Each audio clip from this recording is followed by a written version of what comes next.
Thunderstorms always interested me as a kid. The quick flash of lightning, followed by loud claps of thunder, made for a kind of spooky vibe that I so enjoyed. One thing that didn't share my love for it, though, was my dog, Buddy. He's a golden retriever that is completely terrified of storms. He'll often act panicked and run around the house, trying to find a place where he can hide. Only after things calmed down would he return to normalcy. I was 14. My parents had enough trust in me to stay home alone during the summertime. It was great. I could get up whenever I wanted, take Buddy for walks, and just be a kid. Around mid-June, a horrible streak of stormy days occurred. Heavy rain was bad enough, with all the flooding around our house and all, but the constant terror Buddy was in gave me the most concern. He'd run all over, barking and clawing at the floor in an attempt to escape the world around him. I felt really bad, honestly.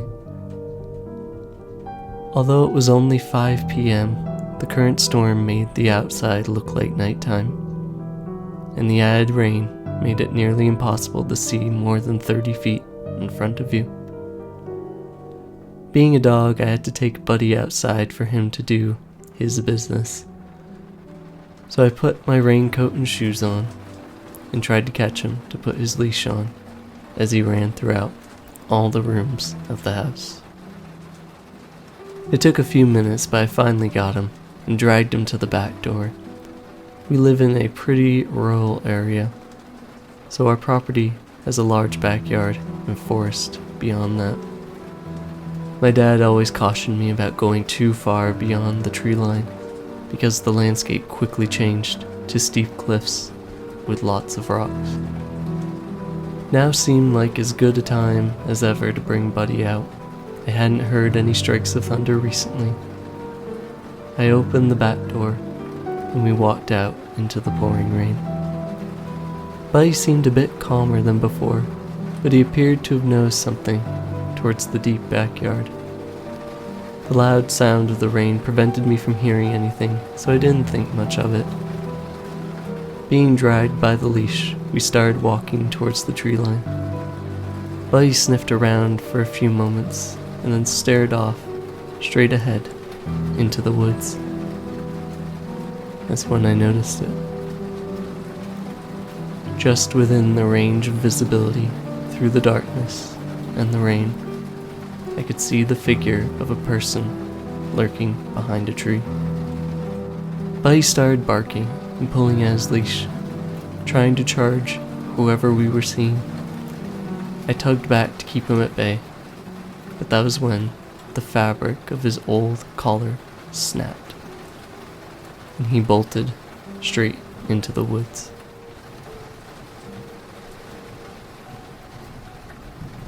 I chased after him to try and catch him and to save the person who I thought might have just been a hiker from being attacked. He was significantly faster than me. A crack of thunder struck, and he seemed to run even faster, now in fear from the scary sounds around him. Looking ahead, the figure seemed to always stay the same distance away. Buddy never leaped to attack him, meaning he was farther from us than we had first thought. It must have just been a trick of the eye, my mind thought as I kept running, but Buddy did not stop. And as he too started to fade away into the distance, I lost my breath and had to take a rest. I cried out his name. Cracks of thunder and lightning masked my attempts to get him to come back. Glancing around at my surroundings, though, I noticed that just a few feet in front of me was a drop, a cliff face. Nothing could be seen as I started to look over the edge, and that's when I backed away.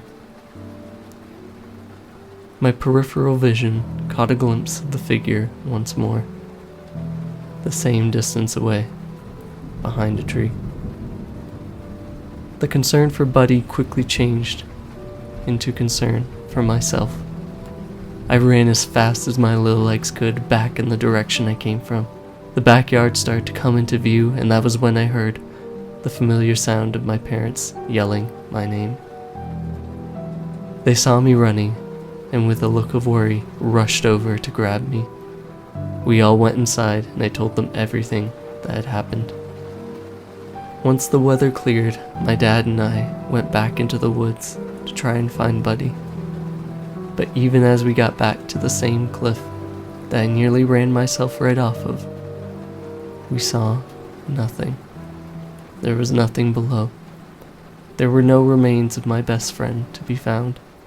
We spent the rest of the afternoon trying to look for him, checking around all of the crevices and all of the trees in hopes of finding him. But as the days went by, Buddy never returned home.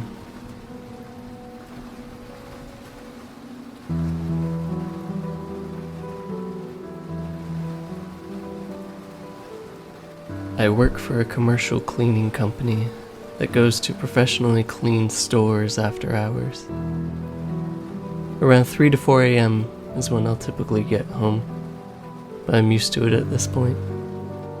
First thing I'll do is make a cocktail and enjoy about an hour of TV before heading to bed. It was early May, and contrary to how the saying goes, the showers were actually happening in May, not April. One night when I was coming home, a major thunderstorm was rolling in. I pulled into my driveway and walked inside seconds before rain and hail came crashing down behind me. Great timing. I live alone in a cul-de-sac, and I knew that the neighbor to the left of me was out of town for a week. They asked me to take care of their cat while they were away, so I made a cocktail while waiting for the rain to calm down a bit before running next door. Maybe 15 minutes later, it seemed like heading over was a good idea. Opening up their door, I was greeted by Shadow, the black cat, who loves to explore around the house all day, every day. We both walked into the kitchen, turned on a light, and got his breakfast ready. How cats can eat that stuff, I have no idea. But I set his plate down on the floor, and then went to the living room to sit down and watch some TV while he ate. Being so late at night, you have a lot of reruns to watch, so I put one on as I started to feel my drink kicking in. Shadow trotted out from the kitchen and jumped up onto the couch with me. He loves to be petted, so I reached out my hand to do so, but paused as I felt his fur. It was soaking wet. When I opened the door earlier, he definitely was not close enough to get any rain splashed on him. It was really odd. Okay, I guess. Continuing to watch TV, I came to the realization that maybe a window was open somewhere. But that would be even stranger, because I knew for a fact that all of them were closed for the past 3 nights of me being there. Turning the TV off, I quietly got up off the couch and tiptoed down the hallway towards the bedrooms. All of the doors were shut for some reason. I remember I hadn't done that before. Putting my ear against each door, listening for the obvious sound of rain from outside, I stopped at the second door in on the right. My hand lifted to grab the door handle to open it, but froze as I saw shadows blocking the light that shined in under the doorway from outside street lamps. Acting as if I found nothing wrong, I quickly walked back into the living room, grabbed Shadow, and ran back to my house. The police were called for a potential break-in. They searched the house. That's when I heard them yelling for someone to put their hands up. Moments later, the 3 officers came out with 2 men, wearing all black, in handcuffs. They had both a large blade and handguns. Thank God I did not open any of those doors, or else my neighbor may have returned home to more than just a robbery.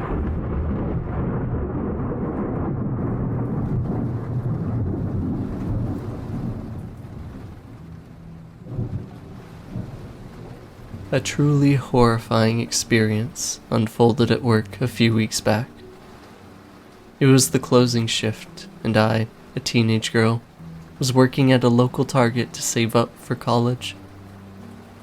Living in a small town, the store is rather tiny compared to others throughout the nation. The first couple of hours went by as usual. You help the customers find what they're looking for, cash them out, and wish them a nice night. It was around 7 that I heard it, the first sounds of thunder, followed by raindrops pounding the flat metal roof of our building. With 20-foot ceilings, you practically had to yell to talk to anyone around you, as the echo of the droplets was just that loud. There were 3 of us working on this Saturday night, 2 high school students and a manager.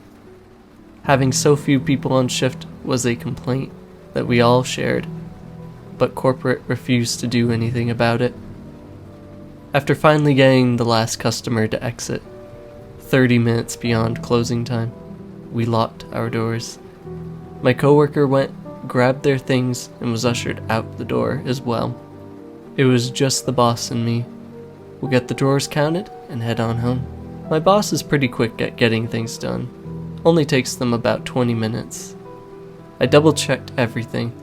Then we put the deposit in the safe and headed towards the door. Rain was still coming down like crazy, even 2 hours later. The boss had to go check the back door real quick, so they headed towards the stockroom. I was left by the glass windows at the front. The rain was pelting it, but I found it quite peaceful. Looking past towards the parking lot, though, I saw a group of men standing around the unlit areas of the lot. My mom, who always picks me up, hadn't arrived yet. Maybe she was delayed by the storm, I thought. The boss had walked back up front. I proceeded to open the main doors, and we stepped outside. Every other night that I have closed before, the manager always waits until the employee is in their car before doing a routine drive around the perimeter. But tonight, something must have had my boss's mind preoccupied. "I'll check around back," he said as he walked towards and got into his Toyota. I should have said something, because being a 16-year-old girl, I was pretty scared. I was alone, at night, in a thunderstorm. But that's not all. Looking back towards the unlit part of the parking lot, the group of shadows slowly started walking towards me as my boss drove away. Where was my mom? When will my boss come around that corner? These thoughts came rushing into my head as this nightmare unfolded. The group was right on the other side of the road, merely 20 feet away. Out of nowhere, a Toyota blew through the stop signs at the intersection and quickly pulled up next to me, just barely missing the closest person in the group. It was my boss. He waved for me to get in and locked the door. I let out a sigh of relief as he drove to the other side of the parking lot and saw my mom pulling in. Although I am in disbelief that he had left me alone that night, I am thankful that he saved me from what could have become a horrifying situation.